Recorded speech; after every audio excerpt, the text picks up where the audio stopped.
raise your glasses for Zane Lamprey.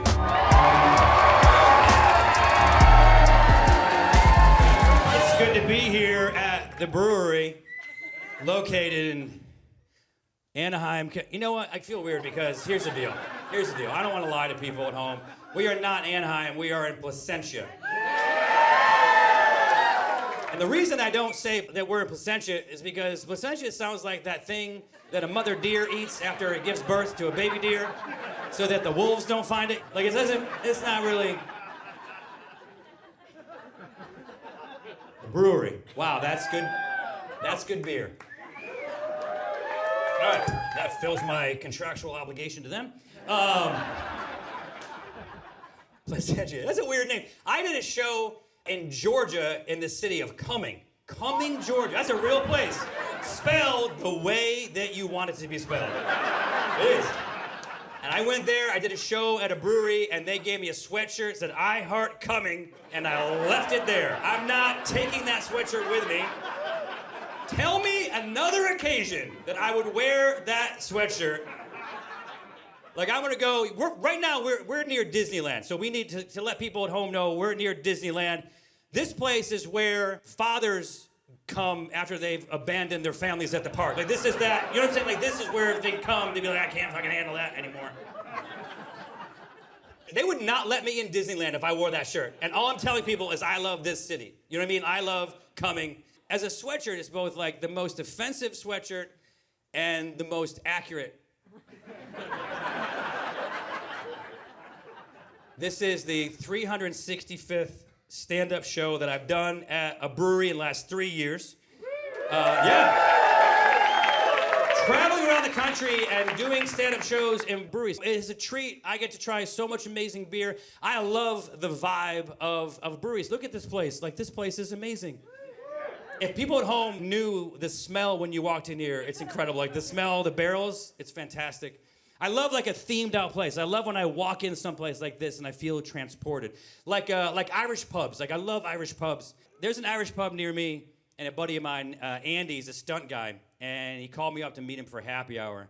I show up, I get us 2 pints of Guinness, 2 shots of Jameson, and boom, we're off to the races, drinking everything in sight. Before you knew it, it was last call, and the little old lady who runs the bar comes up, and she's like, "It's last call, boys. What would you like?" And I was like, "We'll take 2 Irish car bombs." And she's like, "Oh, we don't call them that here, darling." It's like, "Oh my God, I'm so sorry. What do you call them in Ireland?" "Seamus, give me 2 American school shootings for these boys, and they're out the door."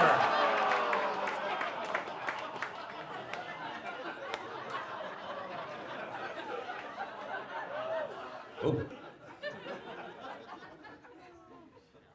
We have these drinks, and then we each are gonna call an Uber. So he's going home, I'm going home, and it's gonna be about 10 minutes before the Uber gets there. So he's a stunt guy, he's always working on cool stuff, and so I turned to him and I was like, "Hey man, what are you doing these days?" Okay, I was pretty hammered, so I don't think that's what it sounded like. It was like, "What are you doing?"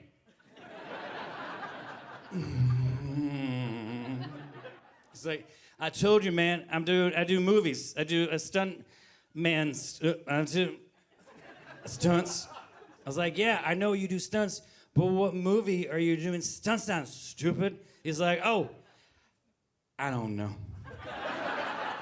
I don't know. "But you know who's in it? Billy Zane. You know Billy Zane from Titanic and from probably other stuff. I don't know much about the body of his work." I was like, "I know fucking Billy Zane. That guy's cool as shit. That guy's cool. I think that guy, like, if I ever met him, I bet he'd want to be my best friend. That's what I bet you. That's what I bet you." And he's like, "Yeah, he probably would. You guys be walking down the street together. People will be like, 'Here comes Billy Zane and Zane Lamprey. Here comes Billy Zane Lamprey.'" What just happened? He's like, I don't know. Takes out his phone and he sends me Billy Zane's contact info. And right at that moment, our Ubers arrive. I get in the car, go home, pass out. Thank God I did not text Billy Zane that night. I didn't. I did not. I did not text Billy Zane until New Year's Eve. And this is exactly how the conversation went. "Hey, Billy Zane. It's Zane Lamprey. From one Zane to another. Happy New Year's. Nailed it. Instantly regretting it. Like, no, okay, how do you undo it? Oh my God, that's so dumb. Stop. And then I see those 3 little dots, like he's texting me back. Boop, boop, boop, boop, boop, boop, pops up. Happy New Year, Zane, exclamation point. And I'm like, I just dodged a bullet. That's pretty clear. And that's probably where the conversation should have ended. I was like, you were awesome in Titanic. Some people say you were too mean. I say you were just mean enough. What the fuck was I trying to tell this man? I have no idea. Oh, he's texting me back. Boop, boop, boop, boop, boop. Pops up, thumbs up. Fuck yeah! Fuck yeah! I used to think this guy was cool. Now I think he might be the coolest guy on the planet. I was like, we need to get a drink sometime. And he's like, how'd you get my number? I forgot about that part. Oh shit. This is what I was thinking at the time. I was like, I gotta say something right away, or he's gonna know that it's Stuntman Andy that gave me the number. So I did it. Came up with one word, shut the whole thing down right there on the spot. DiCaprio. That's it. Wake up the next morning and look at this conversation that I had, and I was like, no, you cannot be trusted with celebrities' phone numbers. I can't do it. I can't. I had to delete it. I deleted Billy Zane's contact info from my phone. I have no way of contacting Billy Zane. So during the pandemic, I built this gas fire pit outside of my house. And we have this new tradition on Thanksgiving, when all of our families go to bed, all the guys in my neighborhood meet at my fire pit with beers that we've collected throughout the year. So we're hanging out this past Thanksgiving, and one of my buddies, Tony, shows up. He's a big movie producer. Shows up with a bunch of beers, like, hey, I got this beer for you guys, but I can't stay. I got a very early flight, flying to Fiji tomorrow to do this movie. And we're like, wow, that's amazing, dude. What movie are you working on? He's like, I don't know, something with Billy Zane in it. You got time for just one story? And I told him what happened, and he's like, are you cool if I don't mention that to Billy Zane? Yeah, I think that's probably best. And this past New Year's Eve, I get a text from Tony. Happy New Year, Zane. I'm like, hey, Happy New Year, Tony. He goes, here. And he sent me Billy Zane's contact info. I was like, fuck you. He's like, nah, fuck you. Do it. So fun. To keep it from getting weird up here, whenever I drink, you guys drink.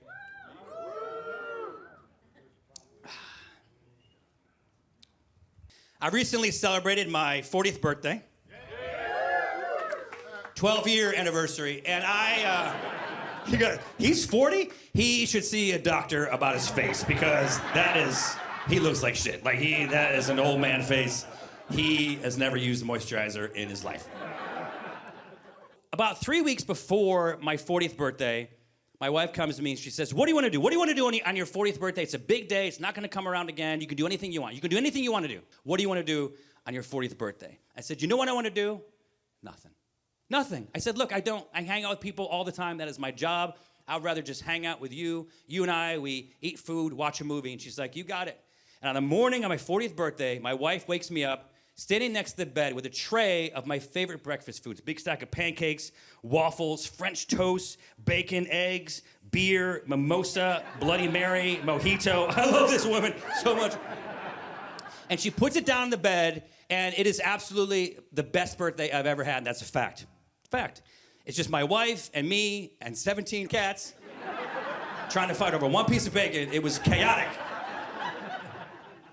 And after that, we go downstairs and we decide we're gonna watch movies. We're gonna watch black and white movies. We watch Casablanca and It's a Wonderful Life. And if you know these movies, they're fantastic, a little long.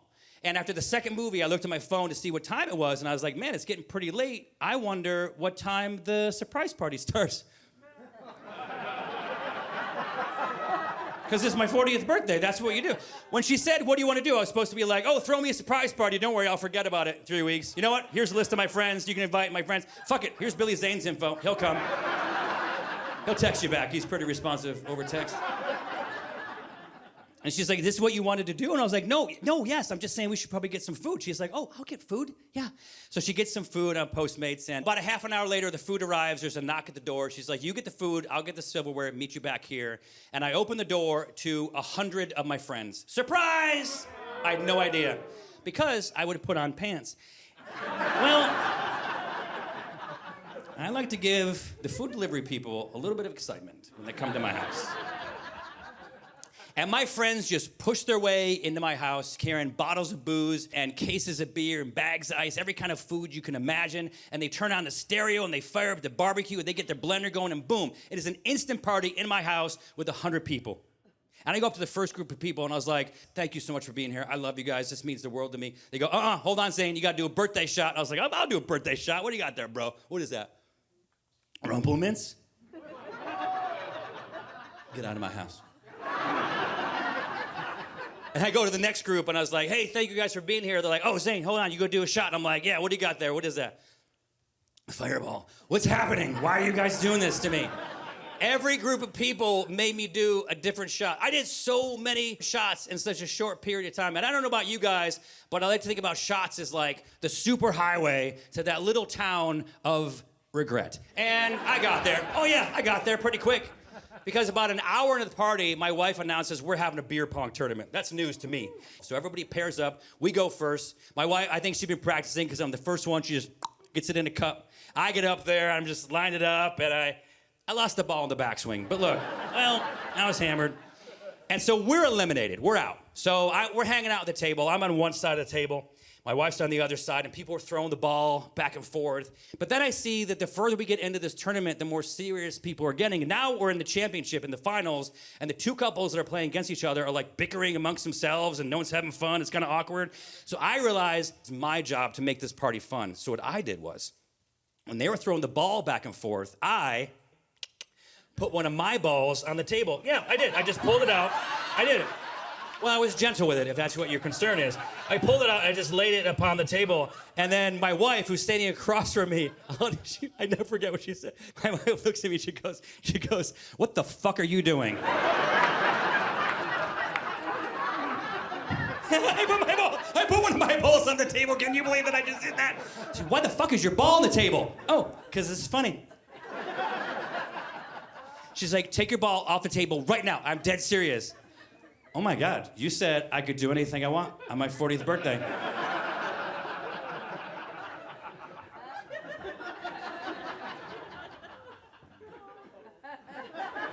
And I put it away and I started to think about it. I got nothing. She's right, I'm wrong in this situation. Like, I got no defense. Balls, disgusting, okay? They're kind of gross. It looked like I was chewing a piece of gum.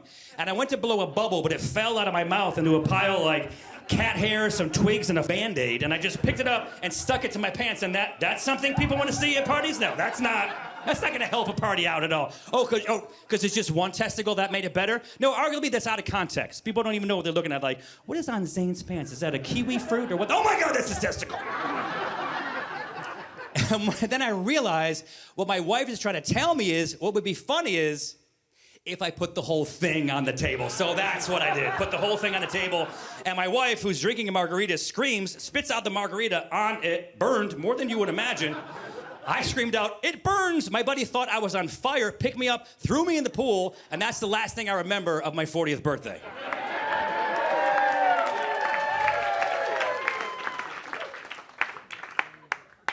I wake up the next morning, and I have a very bad hangover. One of the worst I can remember. I look over at my wife. She didn't have a hangover. She was as fresh as daisies, just reading the book, petting the cat, light coming in, hitting the side of her face. She looked like an angel.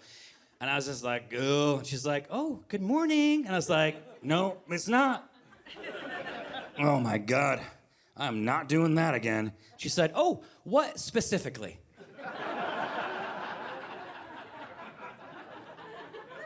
Shots. Like, I'm not doing shots. Shots are a bad idea. She's like, oh, shots are a bad idea.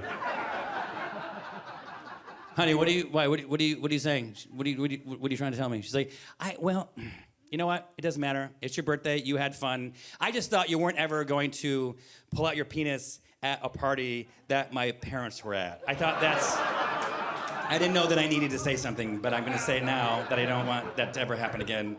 It's like, oh my God, I forgot your parents were there. Her mom hates me. That's not good. Oh my God, that's the worst. That's the worst. And she's like, no. It gets worse. What? How? Well, when you did that, one of your dorky friends leaned in and said, "Good to see I'm not the only member of the medium club."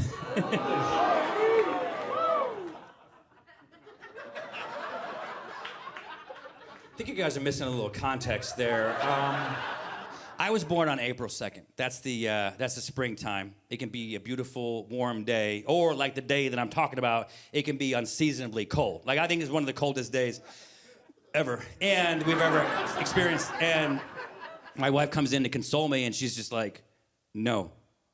I'm like, "What? I didn't say anything." She's like, "No, I'm saying no to what you're thinking." I was like, What do you think I'm thinking? You don't know what I'm thinking." She's like, "Yeah, I know what you're thinking. You're thinking you want me to throw you another party, invite all the same people back, and you're gonna do the exact same thing, but in a warmer month." I was like, "Yes, that's what I was thinking."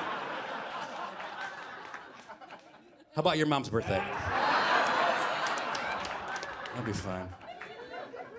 I blame shots. I do. Because beer, you can pace yourself. Not all of us do, but you can. You know what I mean? Like, you know what you're doing. You know where it's going. Like, who here remembers the first beer? I didn't even ask the fucking question, sir. Sir, what's the first beer you ever had? Zima. Sir, that's not a fucking beer.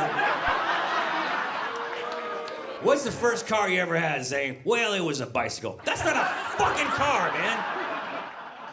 Who else remembers theirs? Yes, sir, what was yours? Old Milwaukee. Old Milwaukee. You didn't have a lot of money, and that's fine, sir. We all know why you chose that beer. Who else? Anybody over here? Yeah, what was yours? Old English. Old English. Give me a minute. What? It was a 40? Yeah. Did you drink the whole thing? Hell yeah. Did you throw up? Yes, I did. Okay. You did it right. You did it right. You ever heard of this game called Edward 40 Hands? Do you know what that is? Have you ever done it? Yep. You've done it before? I've done it before. Okay, Edward 40 Hands, what they do is you take two 40s and you duct tape them to your hands. Your friend opens them up and you can't take them off your hands until you finish both 40s. What are some things that you do when you drink a lot of beer? Go. Pee. Okay, that took you a long time. You don't drink enough. Pee. You did it. Did you pee your pants? Yes.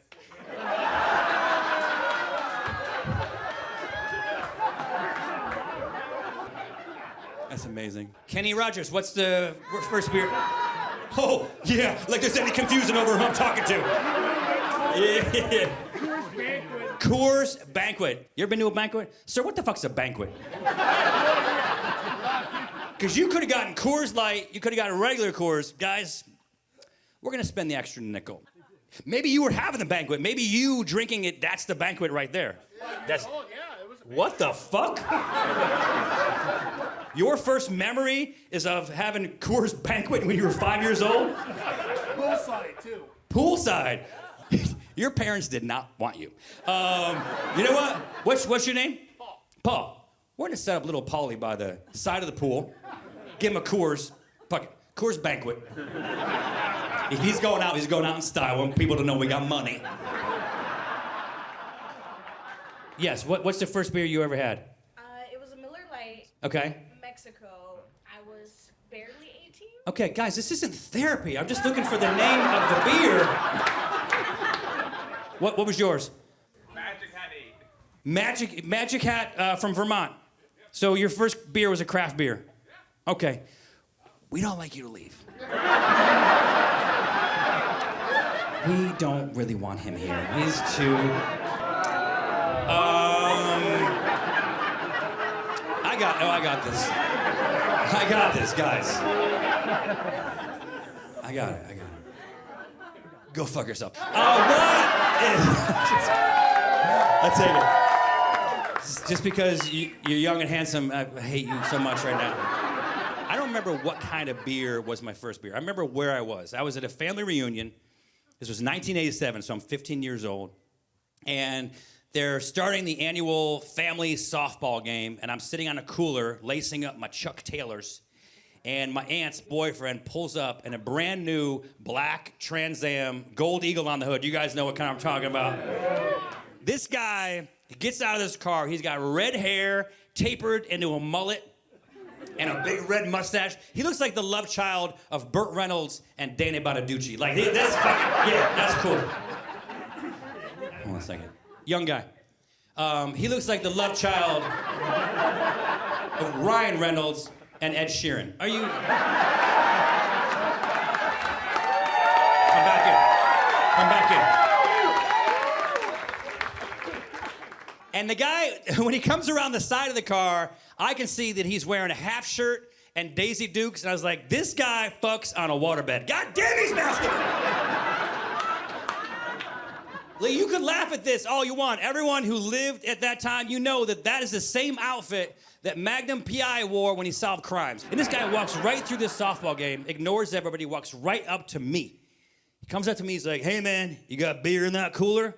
And I looked up at him, I'm like, fuck yeah. All right, man, hand me one of them beers. So I get up, open the cooler, plunge my hand in the ice. I felt the can. I pulled it out. It was gold, shimmering like a beacon of hope. And I hand to this man. He takes it one hand, opens it up. He's like, you want the first sip? And I was like, yeah.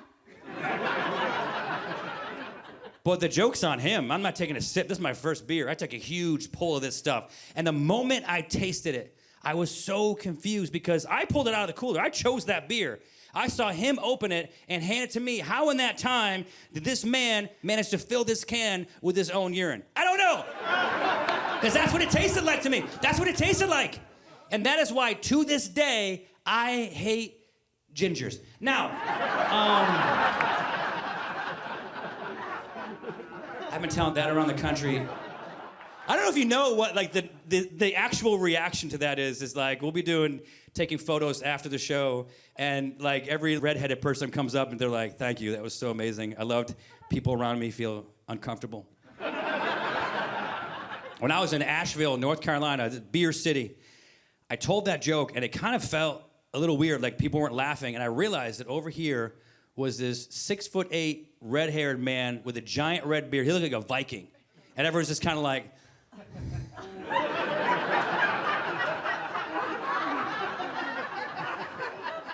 Bye, Zane.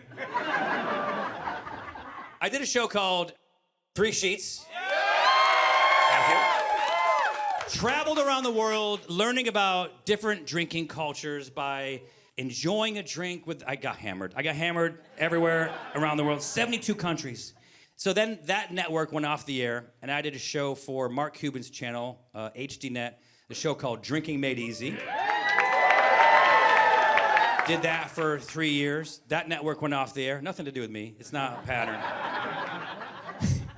And then I came up with an idea for a new show where I would travel around the world by train and get off at different stops and drink with the locals, and it would be called Chug. Yes. And I pitched it around town, and every network said no. Everybody passed on it.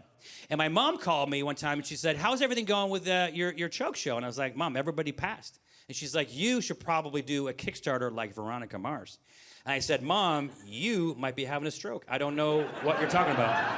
I don't know what this means. I didn't know what Kickstarter was. I didn't know what Veronica Mars was. But we did it. We put it on Kickstarter, and it got backed by 8,177 people, became the first ever crowdfunded TV show in history. Who backed it? What backers we got here? Thank you very much. Who backed it? You backed it? Thank you very much. Thank you. Anybody over here? Fuck you guys. It's fine. You weren't alive. You're cool. It doesn't matter. And here's the thing. So we now get to go out and make 6 episodes of this show, Chug. And rather than making it for the networks like we've done in the past, where we kind of submit our ideas and then we get feedback and we have to change things, we're now making it for the 8,177 backers, and they're just trusting us to do it. I really wanted to make these people proud. And so my wife, who's the producer, Mel, she produced the shows, and so she calls me into the kitchen, and she had a map of the world laid out on the kitchen counter. And she said, here's a Sharpie, cross off everywhere that you've already gone and drank. I was like, why? She's like, because you're probably not allowed back to those places. I'm just crossing off all these countries that I've drank in. You go, oh, man, so you might have a drinking problem. There's a lot of countries. And then I noticed this big swath of land over here in Southeast Asia called Malaysia. And I just watched this movie, Entrapment, that took place in Kuala Lumpur, Malaysia, with Sean Connery and Catherine Zeta-Jones's butt and a bunch of laser beams, if you haven't seen it. And I was like, I want to be in that. I mean, I want to be there. I want to be... Forget it. I said, look, to my wife, let's go there. We'll never have a reason to go to Kuala Lumpur if we don't go there and shoot a show. She's like, good, that's fine, I agree, and I'd like to go, but I have to do some research. I don't know what their drinking culture is like, so she goes and hires what's called a fixer. And a fixer is a local person who is a location scout, a translator, has worked in the entertainment business, so knows what we're trying to do and coordinates with my wife so that when we land there to shoot the episode, we know we have an incredible episode lined up. So she hires this woman, and a week later, they get on a Skype call, and I'm in the background. I want to hear what the report was. And the woman starts off and says, Mel, I must tell you, I'm very excited to work on this project. But in full disclosure, I have to tell you also, I am Muslim, so I don't drink. And most people in Kuala Lumpur are also Muslim and don't drink. But I do have a few friends that do drink. And I ask them where they go, and they tell me they go to TGI Friday. And the Apple Beat. I was like, nope. Can't go to Kuala Lumpur, go to fucking Applebee's. That's not the show we're making. She's like, well, that is it. The only other place that people go and drink are at these underground drinking clubs. I was like, make that happen. That's amazing. And I drank in so many different places. I drank at these places called the Batu Caves, where there's these monkeys. I drank in the jungle. In the jungle, I went with these ex-convicts, and they made this fermented beverage from the sap of palm trees. They learned to make it when they were incarcerated. And they climb up the palm trees and they collect this milky kind of substance, and it like ferments in the air. It's like artisanal Malaysian prison jizz. I don't know what they called it, but that's kind of... And they said, just smile and take it. And I was like, well, I don't like the way that sounds. We also wanted to shoot an episode in Budapest, Hungary. I knew enough about Hungary to know that they make some incredible drinks. Like, they have fantastic wines. They make incredible beer. They make a spirit called Palinka. And Palinka is a very high-proof spirit that's made from any fruit that you can grow in Hungary. Budapest used to be part of the Roman Empire. So peppered throughout the city of Budapest are ancient Roman ruins. They can't tear them down, they can't develop them. But a while back, they let people turn some of them into pubs. So we go to one of these ruined pubs, walk through the front door, and there wasn't even a ceiling. We're looking up at the stars. And I walk up to the bar, and there's a couple waiting for us. They are the two most famous DJs in all of Hungary. They're husband and wife. They're pretty hungover, they're kind of tired, and so I got us around a Palinka. And they really loosened up after like the second or third bottle of Palinka. And now we're hammered. And we've been shooting for about an hour and a half. My wife comes up. She's like, okay, you're good to go. You guys, you're wrapped. Thank you. And the guy goes, no. You want to know what is it like to drink in Budapest? In Budapest, we do not stop the party until the sun comes up. So we are taking this party from here back to our house. Let's go. And I was like, okay, time out. I mean, the crew, they've been working since like 7 in the morning. I think they're pretty tired. I don't know if they want to go to a party right now. He's like, oh, that is fine, because we were not inviting the crew. We were only inviting you and your wife. I was like, dude, how much fun is a party with just 4 people? What are we going to even do? Okay, no. No, I don't want to go to your sex party. I don't. Gracias, pero no gracias for part of the sexo fiesta. And the guy goes, why? Zane, you are in the middle of Europe, in the middle of summer, in the middle of an ancient Roman ruin. You know the word romantic comes from the Romans. There's no more romantic place than where you are standing right now. And you have an opportunity to come with us back to our place to expand your sexual vocabulary, but you're choosing to be repressed in your American ways. And I go, no, stop it. That's not it. That's not it at all. It's just that you guys are unattractive. Even after 3 bottles of Palinka, like... If you guys were good looking, I would have had this idea like an hour ago. We'd be out of here. I don't know what to tell you. That show came out, got delivered to the 8,177 backers, and then it went on to National Geographic Channel, and then it went on to Netflix. And during this time, I got reached out to by a new network called Drink TV, and they wanted to revive the 3 Sheets brand with a show called 4 Sheets. They said, go, you guys know what you're doing, you and your wife, go make 6 episodes. So my wife called me in the kitchen, same map, and I looked at it and I was like, oh my God, we've never shot an episode in Paris, France. That's incredible to me. Paris, France, that's the home of the mimosa. It's where the Bloody Mary was invented. It's where champagne became famous. It's where absinthe became famous. Amazing place to go and drink. And so we go there and have an incredible time. And one of the nights we're driving home in one of our production vans. We're passing the Eiffel Tower. And at the top of the Eiffel Tower, there's a bar called the Champagne Bar. And I turned to our fixer, this local guy, and I said, hey, man, I know you said we can't shoot in the Eiffel Tower, but I don't know if I heard the reason why. He goes, this is easy. You cannot shoot in the Eiffel Tower.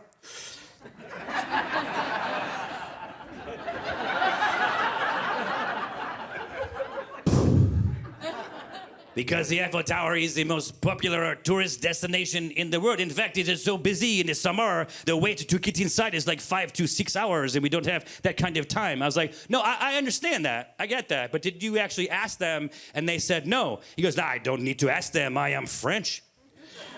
I think what he meant is I'm a local, but it did sound douchey at the time.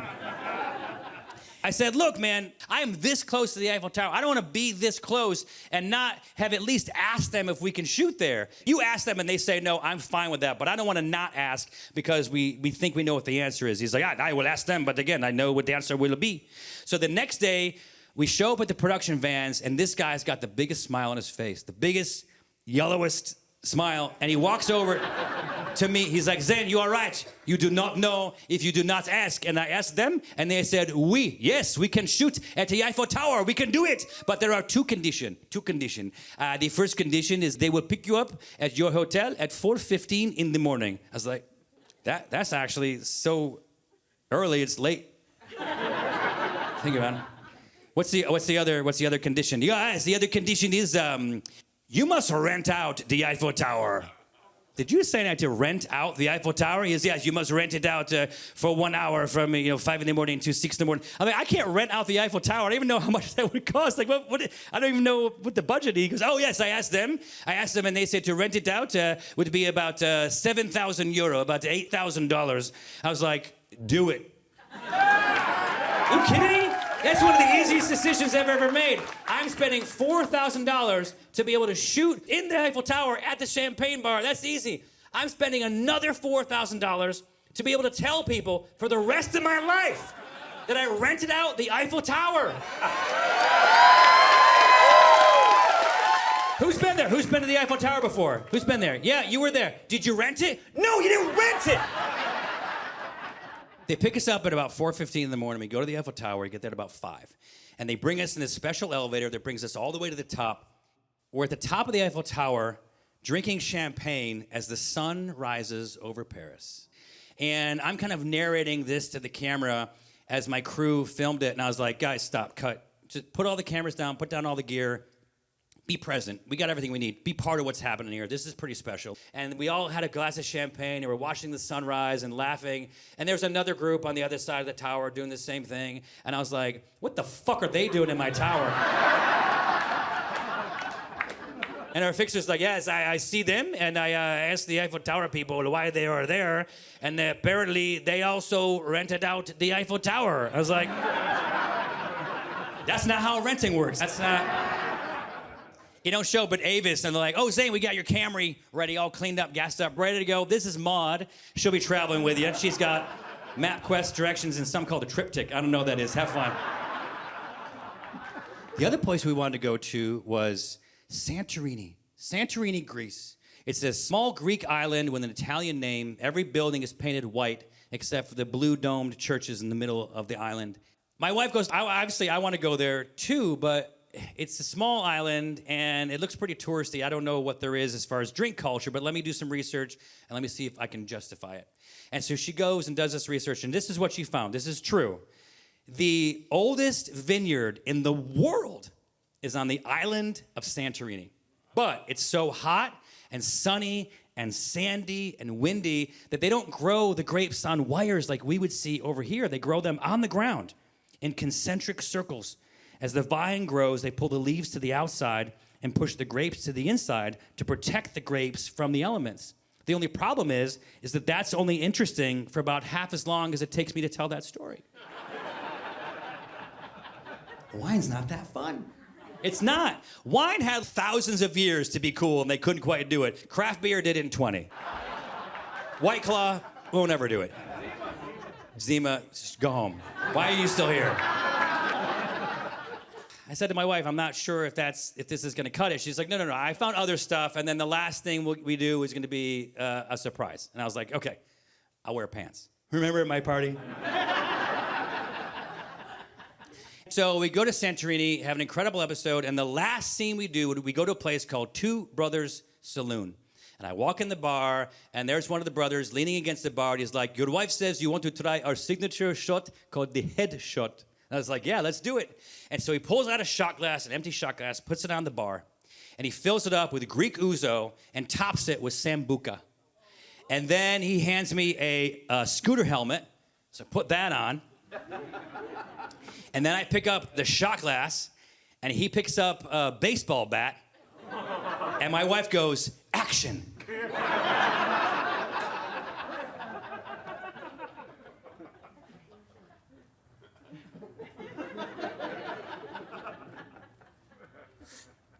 Hits me over the head with a bat. But here's the thing, he didn't hit me that hard. And I was like, okay, now that we got the surprise out of the way, now I know what it's about. Let's do it again. But for TV, like, hit me harder. Let's do another one, hit me harder, because I want to really sell it. I want it to look cool on TV. And the guy goes, I'm sorry, I cannot hit you harder. This is as hard as I feel comfortable hitting you. And I was like, we need to find somebody who can hit me harder. And my wife comes over and grabs the bat. I'm like, bitch, back up. Anybody but her. Anybody but her. And so from behind the bar, this top-heavy CrossFit bartender was like, I would do it. I would hit him very, very hard, over and over. I'm like, well, we also don't need that level of enthusiasm. And so they pour me another shot, still wearing the helmet. And the bartender, we handed him the bat. When this happened, he was standing behind the bar. I didn't realize that he had now climbed on top of the bar. He's standing directly above me. And I get this shot, and I drank it, and he just goes, bam! Hit me so hard, knocked me out. Knocked me unconscious. That's true, knocked me out. I'm laying on the ground. I wake up a few seconds later, and I was like, now that's a shot. I'm glad we didn't have those on my birthday. Babe, hey babe, they look pretty cool. That look cool? And my wife's like, yeah, that looked pretty cool. You probably should have waited for me to say action. So just know, when you guys see this, the take you're watching is the third take. It's the third take. And I said to the bartender, dude, do the same thing. Hit me the same way, and he knocked me out again. And that's why I am the way that I am. That's why.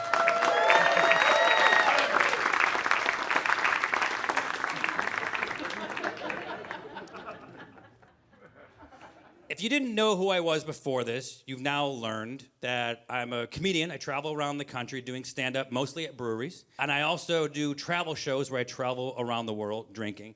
So during the pandemic, money, honestly, was getting tight. So around Thanksgiving of 2020, I get an email from a Fortune 500 furniture company based out of Park City.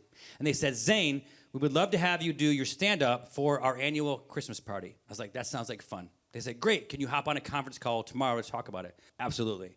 So I get in this call, and I've been thinking about this all night. I haven't traveled in like 10 months. I said, guys, how many days you guys want me in Park City? I'll be there. And they said, oh, Zane, sorry, we didn't explain. We're all still work from home. You'll be doing your stand-up over Zoom. I was like, I don't know that that's a very good idea.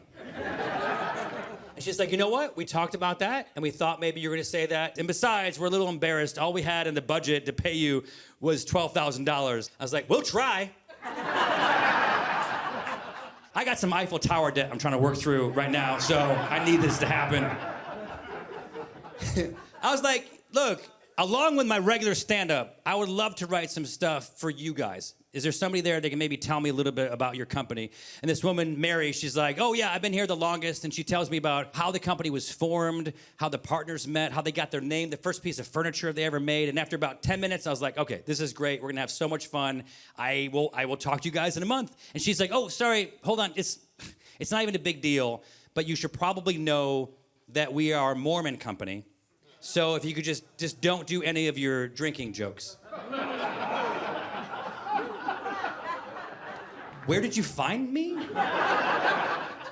And she's like, oh, the guys in our IT department are huge fans of yours, and they begged to have you specifically do this. I was like, I love these guys. These guys are, all right, these guys are jokers. We're in.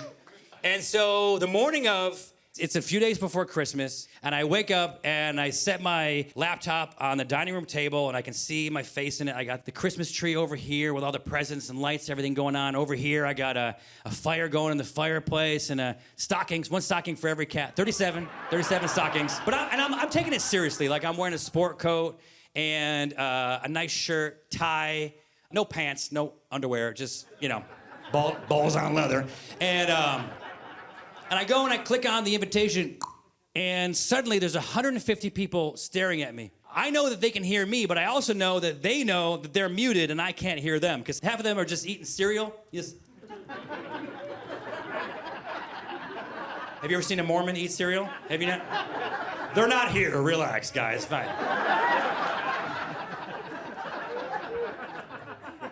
Half of them clearly watching me, but also watching TV because I can see the light on the side of their face changing color.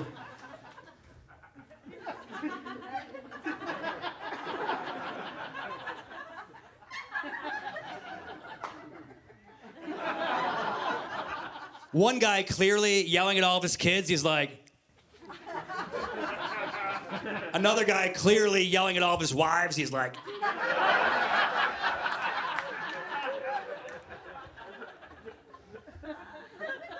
And at the end, I'm like, thank you very much. I'm Zane Lamprey. And then the CEO comes on and says, thank you, Zane. Okay, everyone, that concludes the mandatory component of the Christmas party.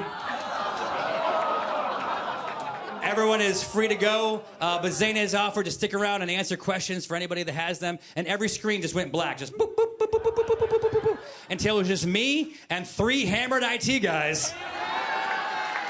And we drank for 4 hours straight. You guys are amazing. Thank you so much. Thank you to Bruery. Thank you to you. Thank you very much. Thank you, brother. I appreciate it. Thank you, guys. Thank you very much. I'm Zane. Thank you.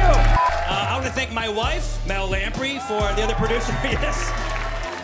Our director, Greg Fitzsimmons.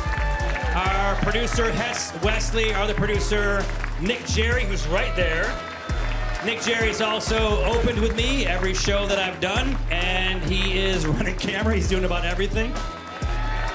We have Phil Fleming also on camera back there lighting. We have Mark Rasick back here. We have Tyler Ross. Badik is back there. We also had Randy. Shane Hardline, one of my best buddies, is back there. Also, Tad Chamberlain, who's sitting behind there. Tad is our sound guy tonight. He was also our sound guy on Drinking Made Easy, Chug, and 4 Sheets. I started working with him 14 years ago. He's here tonight doing this special. There he is, Tad Chamberlain, ladies and gentlemen. I also want to thank Micah Rush from the Brewery here. Thank you very much. I'm Zane Lamprey. You guys are amazing. Thank you. Thank you very much. Thank you. Does anyone know the name of my stuffed monkey? What's the name? Pleepleus, exactly. Do you see Pleepleus? So you know the rule with Pleepleus? You get to make someone drink. Who are you gonna make drink? Okay.